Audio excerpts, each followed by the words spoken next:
Okay, hello YouTube. This video is going to be part 3 on my video series on the Queen's Gambit decline. And after d4, d5, c4, e6, we're going to be covering, after knight c3, we're going to have the Charosek variation get played. But, of course, the reason that we play the Charosek variation is so that we can avoid knight on g to e2 in the exchange variation, as covered in the previous 2 videos. But we're just going to have them play knight f3, knight f6, bishop g5, castles, e3, and we're going to go into the main line. So in this video, I'm going to be recommending the Tartakower variation. And the next move, whether you're going to be playing the Tartakower variation or whether you're going to be playing the Lasker variation, you're going to want to play the move pawn to h6. So at this point, there's basically two options. They can either play bishop h4 or they can play the so-called Anti-Tartakower with bishop captures f6. So after they play bishop h4, then the main thing that you have to kind of concern yourself with is how white is going to choose to handle the center. So basically, white can choose to handle the center either by capturing on d5 at some point, in which case we end up with what we call a hanging pawns formation, or white can handle the center by just kind of hanging back and doing nothing, in which case black is going to either have to change the center to where it just kind of gets into a symmetrical pawn center, or he can sometimes change the center to where white ends up with an isolated queen pawn or an isolated d pawn. So those are basically the three options that are going to happen. You're either going to have white's going to have an isolated d pawn. White could also end up with hanging pawns. Black could end up with hanging pawns, or something in between. But it's you don't want to overcomplicate it. Basically, something's going to happen in the middle of the board. So the next move is going to be the move just pawn to b6. We're just going to prepare to develop our bishop, and we're going to prepare to develop our knight. And for the most part, if white doesn't do anything, if white just kind of hangs out in the middle of the board, we can follow through with that strategy. Now, the most popular move for white, by far and away, is to change the pawn structure right now and go into a hanging pawn structure for black. This is by far and away what we would consider the main line. So basically, white plays cd5, and then we're going to reply with knight takes d5, because it's really kind of always a nice thing in the QGD, and this is true in these positions as well as the exchange variation positions. It's always kind of a nice thing to get that queen on e7, because it's just really hard to find a good spot for that queen where the queen isn't in the way, and we get a chance to connect our rooks down the road. And e7 just seems like a happy square all around. It also can support e5 down the road in some positions, although in this case, since this pawn is going to transfer to d5, that's not as relevant, but the queen will be supporting the e4 square, which is relevant. So it does a lot of things on e7 that it does not do on d8. So it's just a happy thing to get that queen onto the e7 square. So bishop e7, and then we breathe a big sigh of relief. We get our queen to the e7 square, knight d5, e d5, and then we have rook c1. And then we have to be careful not to play c5 right away, because this pawn is hanging to the queen. So we're going to have to spend a move developing our bishop. Now, in this case, we don't develop our bishop to b7, because now this diagonal is blocked by our own pawn. So instead, once this exchange happens in the middle of the board, we develop our bishop to e6. And of course, this is one of the reasons why cd5 is so popular. People like getting this pawn to the d5 square so that the bishop doesn't develop to its natural square on b7. So they transfer it into a hanging pawns position and they say, hey, you wasted your b6 move. But of course, we're going to use our b6 move anyway to support our pawn push. We're going to play c5 and we're going to get our share of the middle of the board. So the line I'm showing, it was a pretty famous line, actually. This move, queen a4, this was, of course, famously played by Fischer in the World Championship match against Spassky in 1972. And he won a super famous game. So you should know how to meet this move so you don't make the same mistake Spassky made. So that game continued queen a3, setting up this kind of cute little pin. And then you have to kind of play rook c8 because he is double attacking this pawn, but of course we still have this pin that we're going to have to break at some point. And then Fischer, of course, played bishop b5, and this is where Spassky made a pretty sizable error. In the Fischer versus Spassky game, Spassky continued with the move a6. And that doesn't really do anything. because the queen is still pinning this rook. So there's no threat. There's no threat of pawn captures bishop, and of course this queen is still pinned down to this pawn. So we've got basically two loose pieces that can't do a whole lot of anything. And Fischer, of course, continued by simply taking, and then eventually utilizing this pin with knight d4. And this ended up being brutal. He captured on the e6 square, and then after the pawn recaptured, he ended up playing e4, and then Spassky pushed this pawn, and then Fischer planted his bishop on c4 and just got this massive advantage in that game. And of course, he won the game, and it was a very beautiful game. We don't have to allow all of these pins that we have to go through all this effort to break. So right here at this critical moment, a6 is clearly a weak move. What we need to play here is we need to just break the pins and play queen b7. And that temporarily, anyway, sacrifices a pawn. But there was a good game. It was played between Timon and Geller in just a year after the World Championship match. This was played in 1973. And that game went like this, and then the very nice move, knight a6, hitting the queen. And more importantly, the idea is after the bishop takes the knight and we recapture, because he doesn't have a better move, he doesn't have a retreat that holds the bishop, then the queen is going to be cutting off the king, and that king is going to be left in the center of the board. So actually, Geller won this game. It went bishop a6, queen a6, cutting off that king, and then he kept queens on, and as you can see, this king is kind of in the middle of a firing range. It's not very happy. So he ended up getting a nice little attack against the white king. Black's king is tucked away. White's king is going to be in the middle of the board with all these major pieces doing their business. If this position is holdable, I certainly don't know how to hold it. It's a very difficult position for Black in every way, with all these pieces coming after the king. I would not want to be White in this type of position. So here, of course, he resigned because if, for example, king b1, we have mate. So there's not going to be much point in playing on here. If he brings his king to b3, of course, we're going to play rook b8, and then there's nothing better than king a4, and then queen b4 is going to be mate. So that was Timon versus Geller, and that's certainly how we should play. If we get this position, we should not follow in the footsteps of Boris Spassky. We should follow in the footsteps of Efim Geller. And we should play the move queen to b7. So anyways, going back to the main lines of the Tartakower. So we have b6, and then, of course, like I said, we're covering this move first. C takes d5, knight takes d5. We get our queen to e7. And there's been, of course, a lot of other games in this variation after queen a4.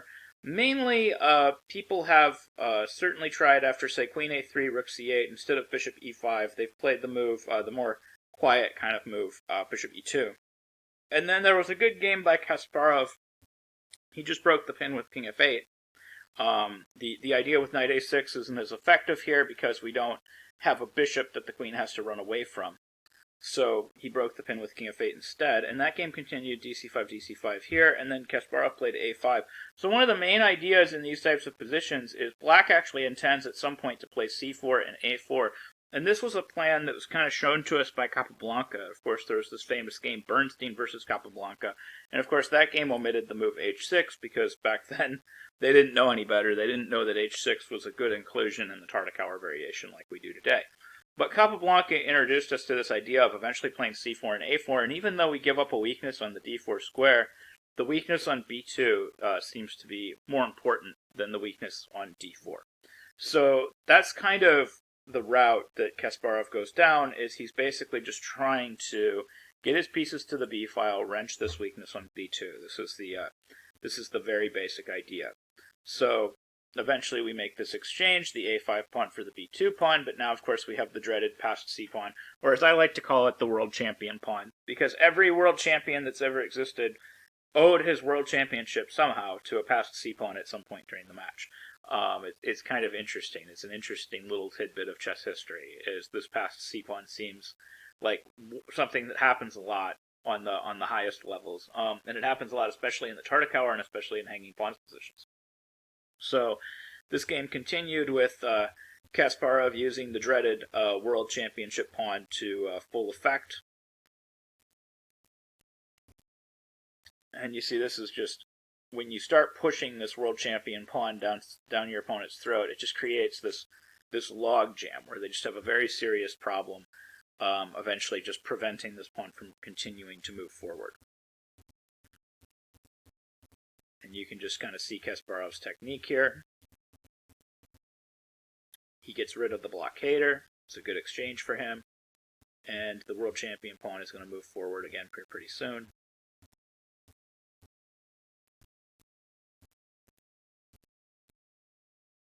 And boom. He wins with the World Champion pawn. Just kind of embarrassing. This rook doesn't have a way to get back. So all Kasparov had to do was do this long series of checks. White had to keep avoiding a scenario where he moved his king and the pawn could simply push and he couldn't stop it. Because of that, Black managed to trade off queens, and then Kasparov pushes his World Championship pawn up one more square, and boom, that's the end of it. So that was a good game played by Garry Kasparov back in 1987 against Winatz, and it's just a good example of how we utilize our advantage in the Tartakower variation when we end up with hanging pawns. So the other way people can play this, of course, is they don't have to give you your hanging pawn scenario. They don't have to play CD4, CD5. They can just wait. They can just wait kind of indefinitely. So a lot of people ask, like, what do you do if they just sit there and they just do nothing? So that's a good question. If they sit there and do nothing, one easy solution is you can just finish your development. I think your first move, kind of regardless, should be bishop b7. It's actually also possible to play dc4, and it's also possible to play dc4 not just now, but almost at any point. You can play dc4, bishop c4, and then continue with c5, and then you're offering either a symmetrical pawn structure if they play d captures c5, or you're going to try to play cd4, and then at that point, if they capture back with a piece, it's a symmetrical pawn structure that's going to be equal, or they can take back with a pawn and you end up with an isolated queen pawn, where Black's pieces are actually very well positioned for an isolated queen pawn opening. So dc4 or bishop b7, but like I said, you can just continue developing. And then at this point, they can kind of turn this into kind of an anti-Tartakower hybrid, but you've already played bishop b7, so it's not really an anti-Tartakower. So they can continue with bishop f6, which is the most popular move, and then you do have to take back with the e-pawn. So some people consider this a victory because they forced your bishop to this square, but you can continue with kind of your normal plan, and even if you end up with an isolated pawn, this position should be about level. So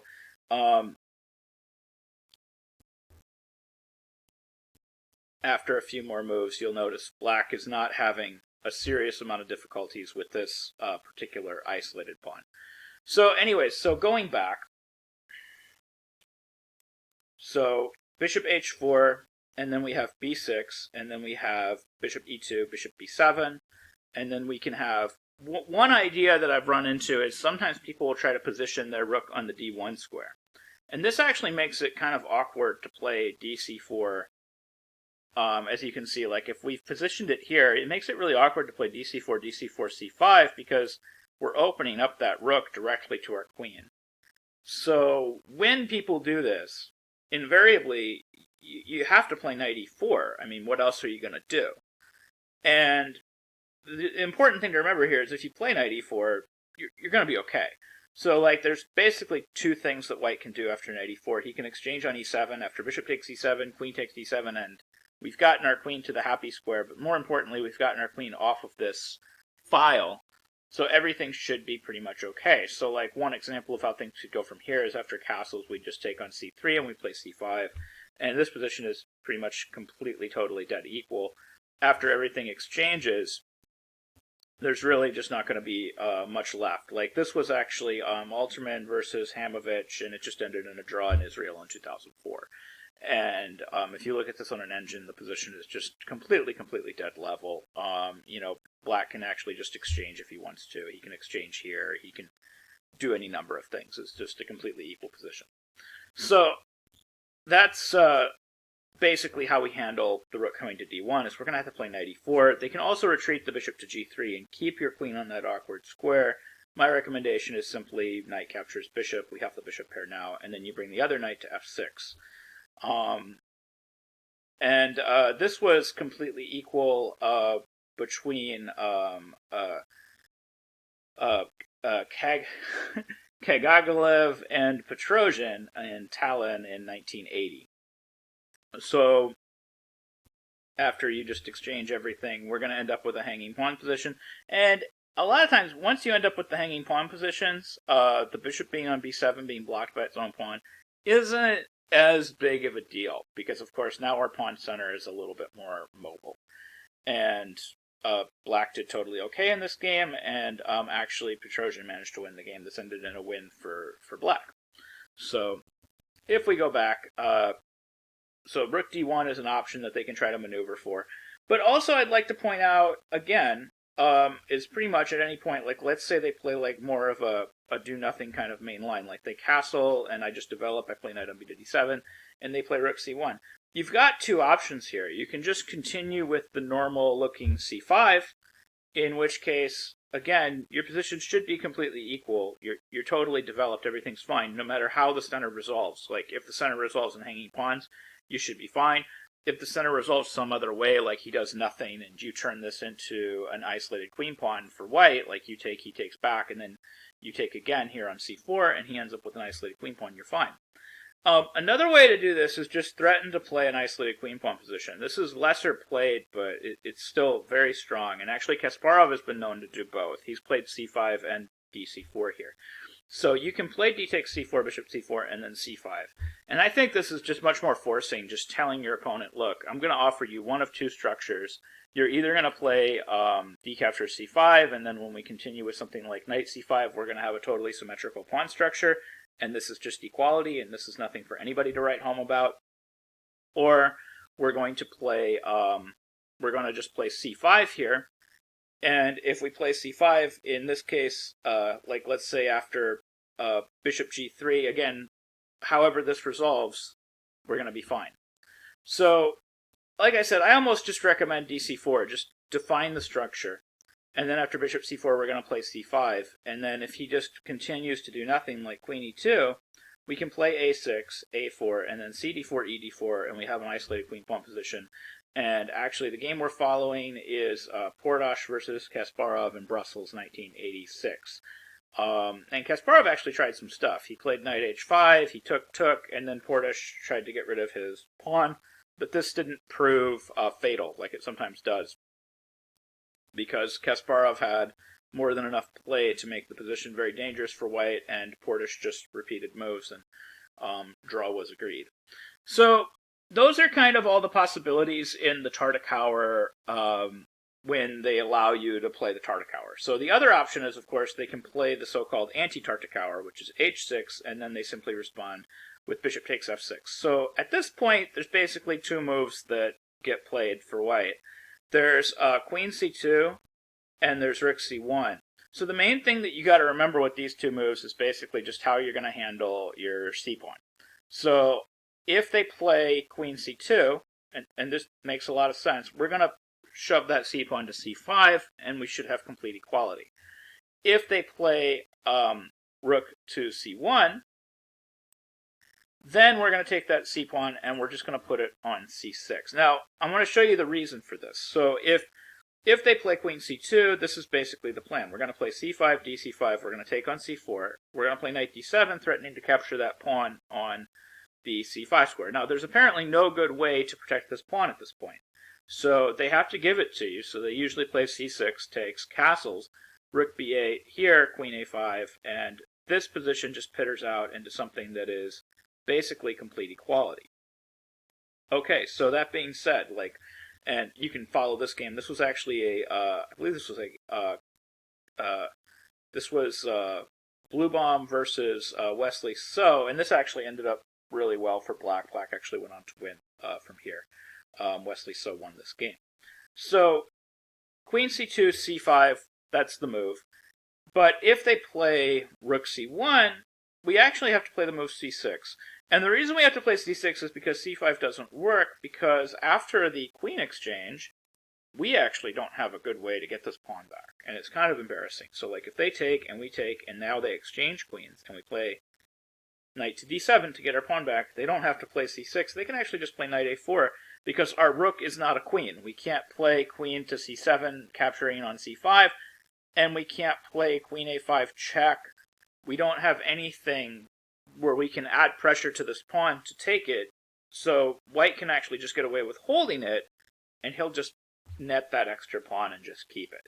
So that's why when they play rook c1, we have to play c6. That's basically all you have to remember in the Anti-Tartakower. And then basically black's main plan is to play something like a6 and b5.